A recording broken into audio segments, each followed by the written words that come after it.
What's up, everyone? This is Justin. Welcome back to Destiny. It is May 19th. Oh, let me see. Yeah, May 19th. Sorry. And it is another Loot Day video, so we're going to check out Xur and update you guys on where I'm at when it comes to raid gear. First things first, I want to apologize that there's not going to be a raid video this week. All three of my runs didn't go very well. Involved a lot of me finding people on LFG, people not knowing the challenges, me splitting up the run between multiple sessions. It just didn't turn out to be a good week, which like I said, I'm very disappointed because this was the last feature raid week I'm going to do for Wrath of Machine. Any future Wrath of Machine runs is just going to be on a non-challenge week, since I'm just going to be chasing certain things and that's it. So I'm not going to be doing Vosic or Access Challenge anymore unless I'm doing it to help somebody out. So yeah, I am disappointed that I couldn't post at least one more video for that. Other than that, Destiny 2 reveal was yesterday. That was awesome. I was totally pumped through that whole presentation. A lot of awesome stuff. I like the new direction they're taking with the story. A lot more stuff is going on in the game now, which is awesome and exciting. I'm glad there are new features for solo players. There's new things to do. There's 4 new patrol areas. I know Bungie keeps saying 4 planets, but it's Earth and 2 moons and then something else, so it really isn't 4 new planets. But I'm excited for new areas to explore. I just saw some of the new exotics. They look really cool. New strikes. There's definitely going to be a new raid. PvP is going to go 4v4, which is awesome. But 24 hours later, as of me recording this video, I do have some concerns with some of the latest information coming out. I'm concerned about the new setup for weapon slots for the kinetic, energy, and power weapons. It looks like kinetic and energy weapons are all from the same pool of weapons, so they're like the primaries and the sidearms make up those slots.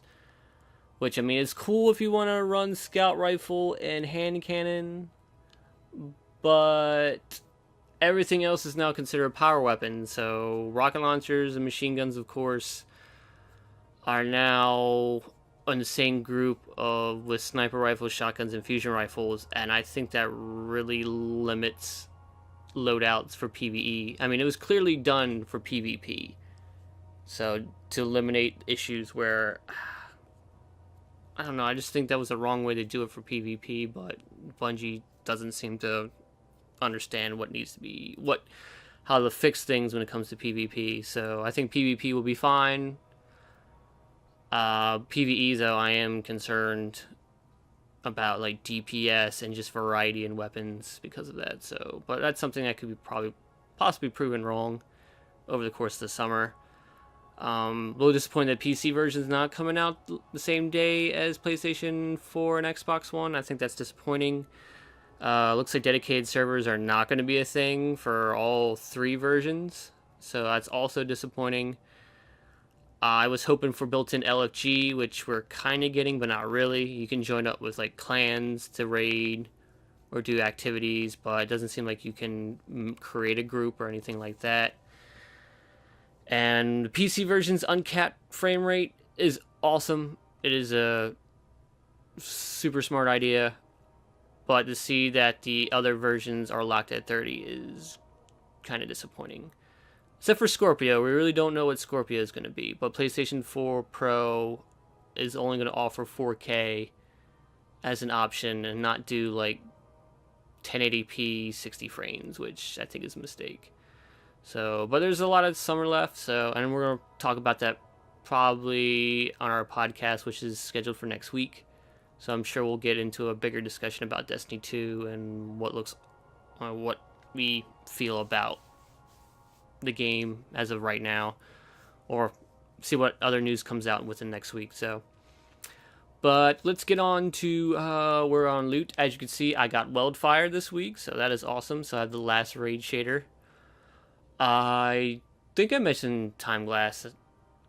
No, I probably did. I did get Time Glass the week before, but we'll just check that out when Vault of Glass comes around again. So, and my Warlock is decked out in all the new ornaments for the raid set. So, boots, class item, arms, chest, helmet. That's what it looks like with Wildfire and the new ornament slot. So, pretty badass. That is now completely done. My Warlock is just done with Wrath of the Machine. And my Hunter is actually in the same boat as well. So I managed to get the boots finally, which is awesome. And my Hunter is now completely decked out in ornaments. So another character's Wrath Machine set is completely done. So very nice. Sadly, my Titan did not get the chest piece, so I had to do an extra Wrath Machine run for that. But we got the ornaments on everything but the chest, of course. And sadly, no raid ship or sparrow, so... Well, I gotta do extra Titan runs anyway for that chest piece, so maybe I'll get it from that, so... We shall see. So let's go find Zer and see what he has in store for us. Alright, so here we're at the tower. Zer is by the speaker.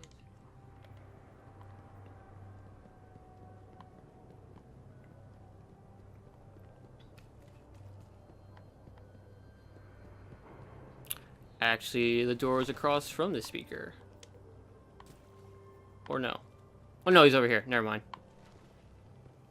But, speaking of those doors, we get to finally go through those doors in Destiny 2, so that is gonna be sweet. But nope, he's over here. What sort of thing are you? See what you got, Zer. If I am here, So, first things first, Legacy Engram for chests. If you're missing anything from year 1 and want to fill out your blueprints, you can purchase these. Otherwise, there are ways to strange coins. We got the Eternal Warrior helmet for the Titan. Gain Unstoppable for Fist of Havoc. So, if that's something you do use for your Striker Titan, you can unlock that node for free and then pick something else in that slot. I don't see a lot of people use it. Don't really know any situations where it can be useful. I mean, if you tend to use Striker Titans in PvP and want Unstoppable for free, then there you go. Other than that, though, I don't really see any use for it. Just no use for it in PvE, especially in the raids, since you're not using a Striker Titan in any of the raids. So there's better Titan exotics out there. Skyburner's Annex for the Hunter. Heavy weapon kills have a chance to create orbs. Orbs collected when your super is full have a chance to grant special ammo. So...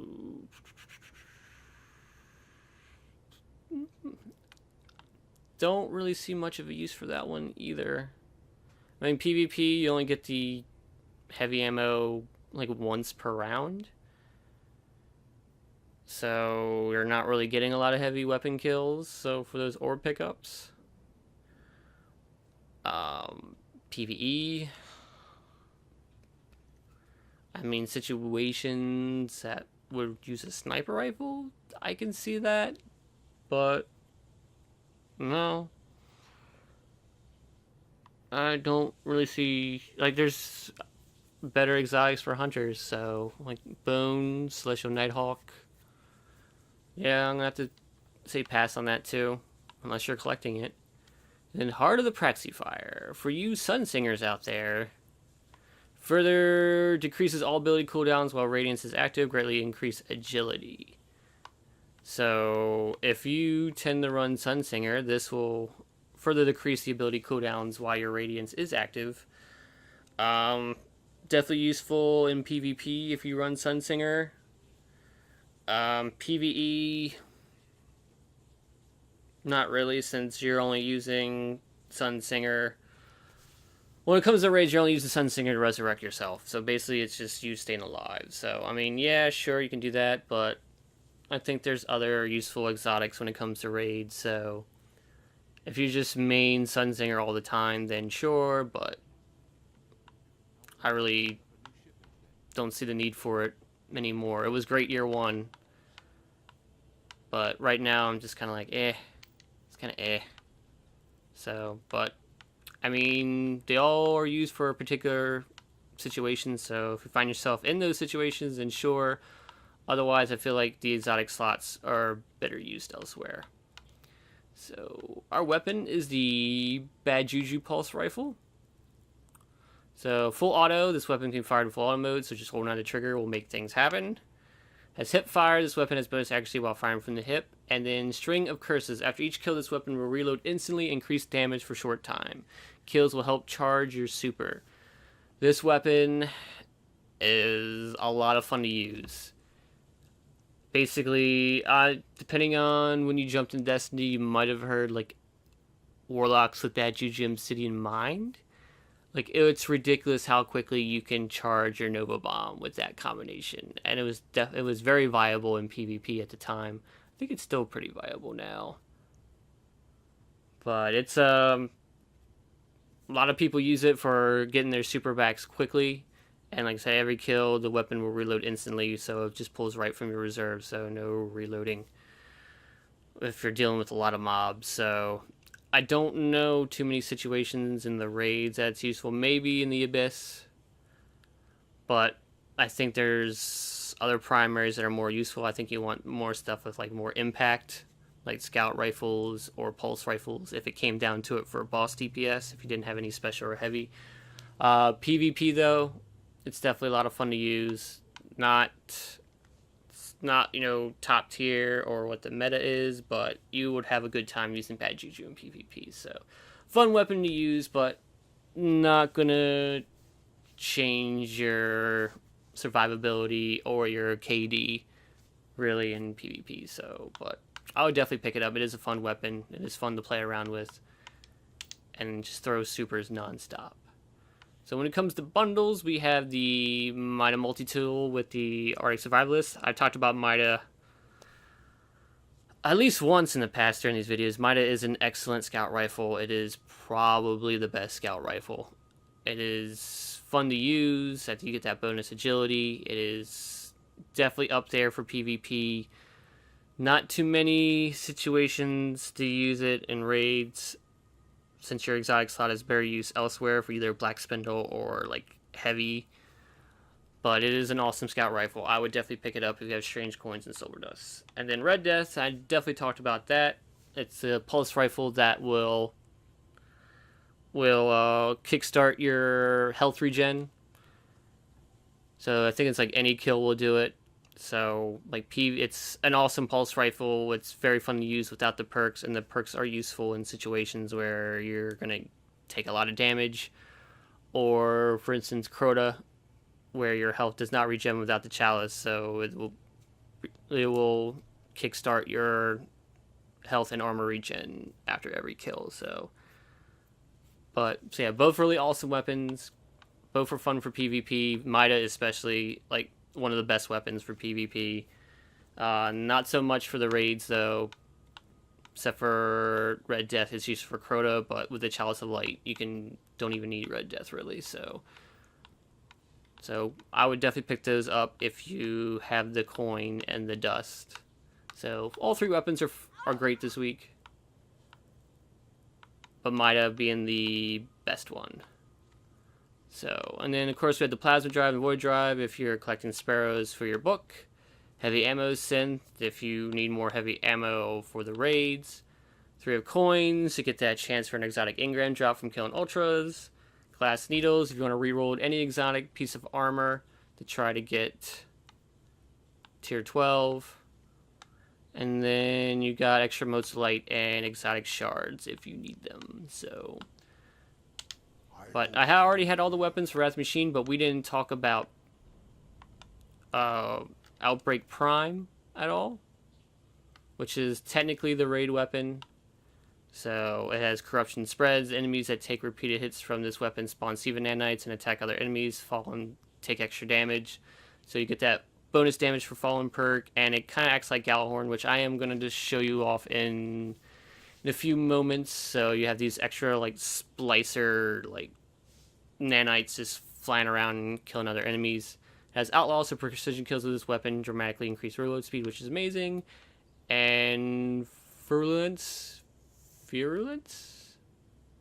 whatever. Precision kills release a Siva nanite swarm that attacks other enemies. So getting precision kills will cause those nanites to come out, and of course you have your outlaw, so you can increase that reload speed. So, all right, so let's go check this weapon out in the wild.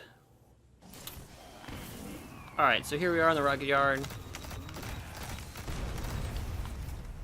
So Outbreak Prime is a great pulse rifle. As you already saw the Siva nanites. I can make them trigger again.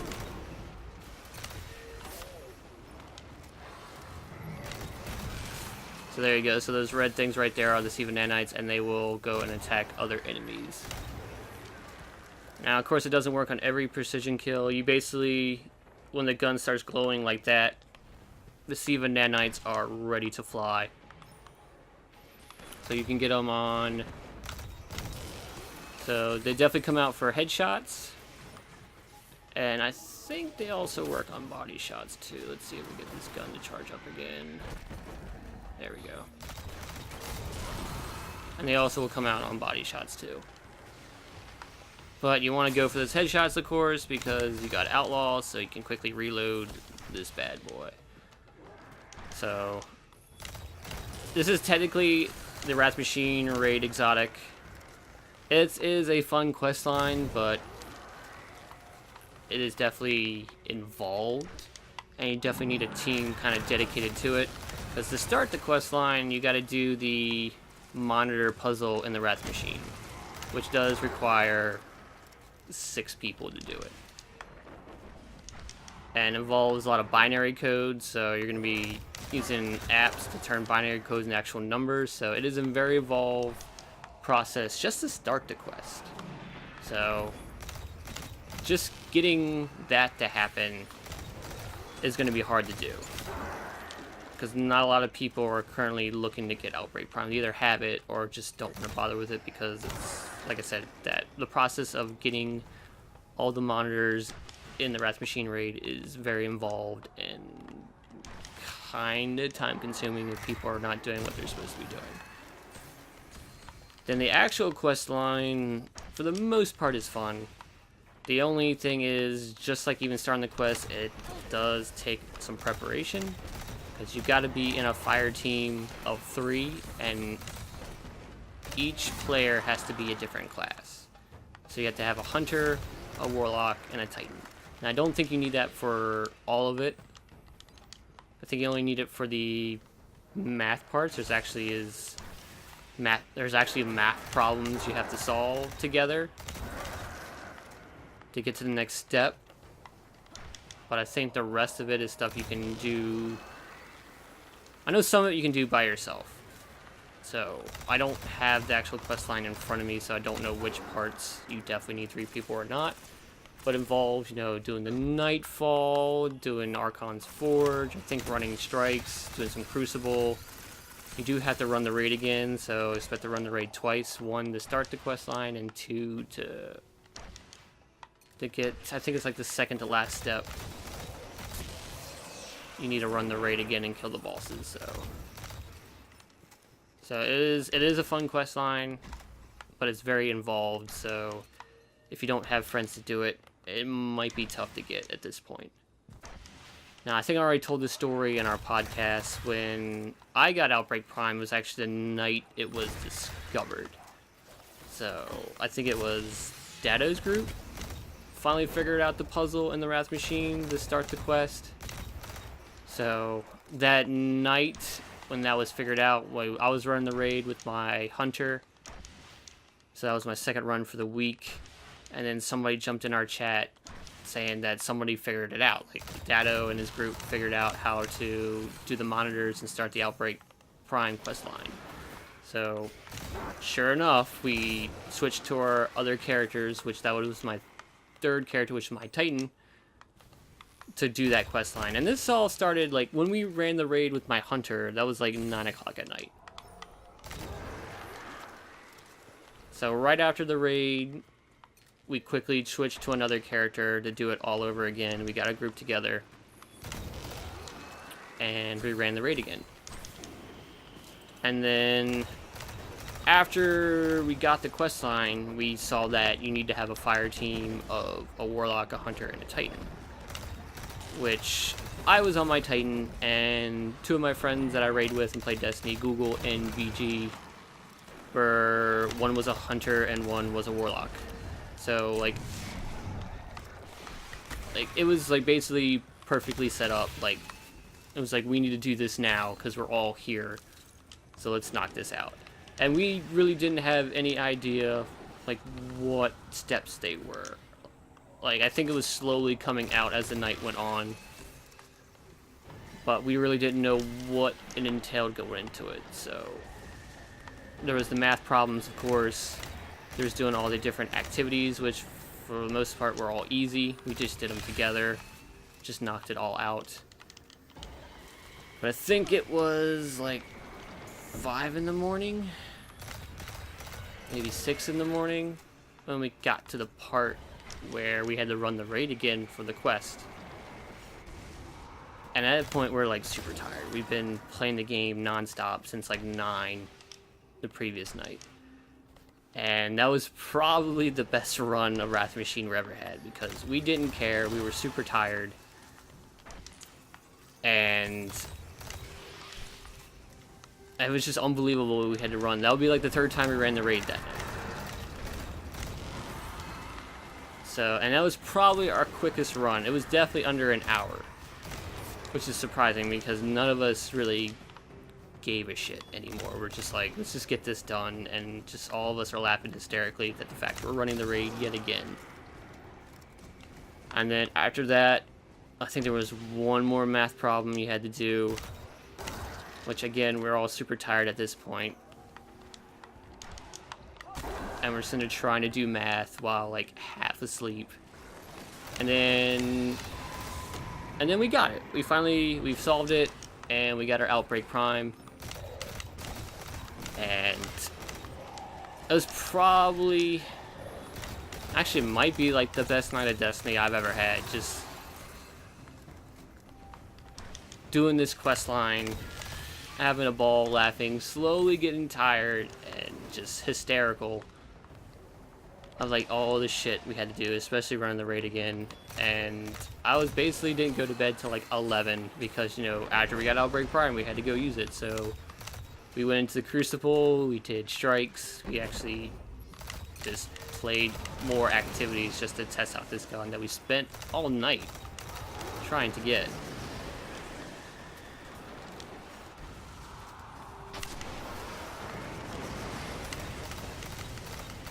And it was easily one of my fondest memories of the original Destiny.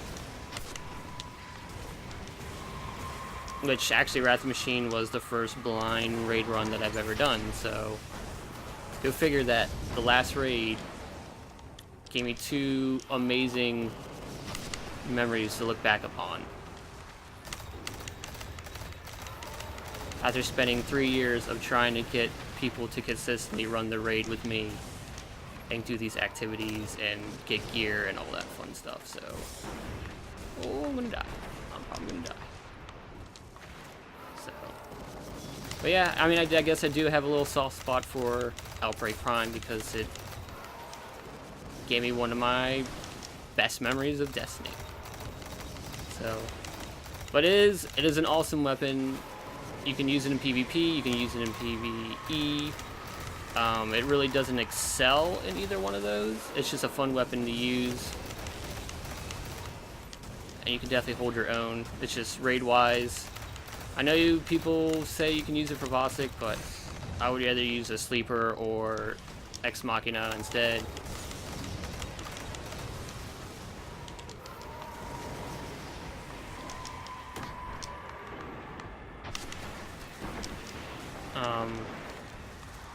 But yeah, it's great. I mean, probably with the amount of work now, it's not gonna make you. Probably with the amount of work you see for doing the quest, you might be a little disappointed that it's not really like OP as shit. But it's a great weapon. I'm happy I got it, and I had a lot of fun with it over the last few months, so I don't regret doing it. So, But I mean, that's basically it for Raz Machine Weapons and me telling that story once again. And I think I did in the Game of the Year podcast we did back in January. I talked about that all-nighter for getting Outbreak Prime, so I'm actually glad that I am showing it off now. So you can see the weapon that I worked, well, long hours to get. I wouldn't say work hard. Well, maybe that last math problem at like 7 in the morning would probably be hard, but I'm happy that I got to experience it and got this weapon. So, but I mean, that is it for Wrath Machine Weapons and most weapons in general. I think the only weapon that I've yet to talk about is Quillem's Terminus, which is King's Fall. I do plan on doing extra King's Fall runs between now and when it becomes a feature raid again, because I am still missing armor pieces from that raid. So hopefully by the time King's Fall comes around, I'll have Quillem's and I'll talk about it a little bit. Hopefully I have a good roll. It's one of the, it's like, well, actually I guess I would say one of the few weapons that are really good from King's Fall. Most of them were not very good, so Quillem's was a solid heavy machine gun. So hopefully I get it by then, or at least that week it drops for me. Preferably on my Warlock or my Titan, because they don't need anything from Orcs. My Hunter still needs the helmet, so I better get a goddamn helmet. So yeah, these Xur videos and Loot Day videos are just basically going to focus more on what Xur is selling and where I'm at when it comes to raid armor. For the, well, I guess for the remaining time that I'm going to do them. I'm not sure when I'm going to stop doing it. Probably, well, like originally I thought I was going to stop when I got all the raid armor, but I may just keep doing Xur videos just because. Maybe, maybe not. Just to keep that Destiny going until Destiny 2, so maybe I'll keep doing it. I haven't decided yet. So, but they're definitely going to be shorter videos from now on because I really don't have any weapons to really talk about when it comes, at least comes to the raids. So, and maybe I'll spend some time talking about any like Destiny 2 news or whatever during that time as well. So I mean, maybe I can use it for that. So, but onwards to next week, which is Crota is back for the 3rd time. So that will be the feature raid for the week. So you have 7 ornaments you can possibly grab, or if you're still missing any of those exotics, you can grab them. I'm hoping to get my Hunter gloves, which all I get is sword breakers from the bridge. Thank you, RNGesus. So hopefully I get those next week, and then my Titan is missing the boot, so hopefully I can wrap up those armor sets next week. Reset, of course, video will be Tuesday, so we will open up more treasure boxes, and I think that, well, not really, there's an and to that, so just open more treasure boxes on Tuesday, and then Friday I'll talk about my Crota drops, and then, of course, what Xur is selling. So, and then as for raid videos, I'm thinking I am stopping raid videos from now on, because there really isn't much for me to say about the raids. So I really have nothing to talk about, and you've seen the challenges and stuff before at this point if you watch any of my other raid videos, so there's really nothing new I can add in that aspect. So I'm probably going to be focusing on other games when it comes to recording.